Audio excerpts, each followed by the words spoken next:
Magandang gabi po sa inyong lahat. Sana po ay nasa mabuti kayong kalagayan. Ang isi-share ko po sa inyo ngayong gabi ay kung totoo po ba na ang mga taong namatay ay muli pong nabubuhay. Kung saan po napunta ang kaluluwa, saan po napunta ang espiritu pagkatapos po namatay ng tao.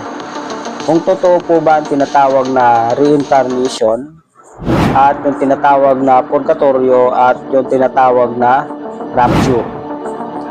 Ngayon, i-share ko po muna ang aking karanasan nung ako po ay bata pa. Ang aking tatay po, kami po ay kasapi ng Pentecostal Church. At nung ako po ay bata pa, nasa edad 5 hanggang 9 na taong gulang po ako. Nung namatay po yung aking ama ay naalala ko po, napanaginipan ko po siya. Siya po ay nakalutang sa ulap. Mayroon po siyang crown, mayroon siyang balabal, mayroon siyang espada. Naging anghel po siya.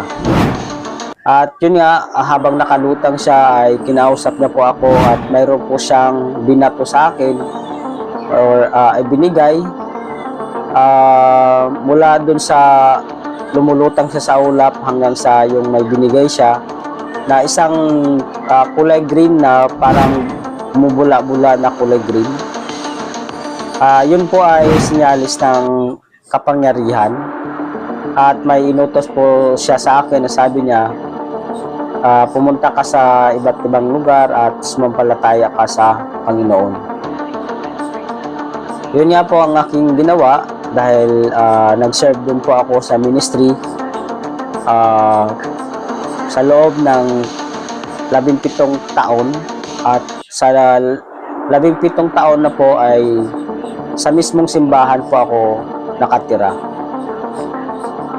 Ayun po, tatalakayin po natin kung ang patay po ba ay kung nabubuhay dahil lingid po sa ating kaalaman ang tanging Panginoong Hesus lamang po ang nabuhay pagkatapos po ng 3 araw, pagkatapos na kanya kamatayan.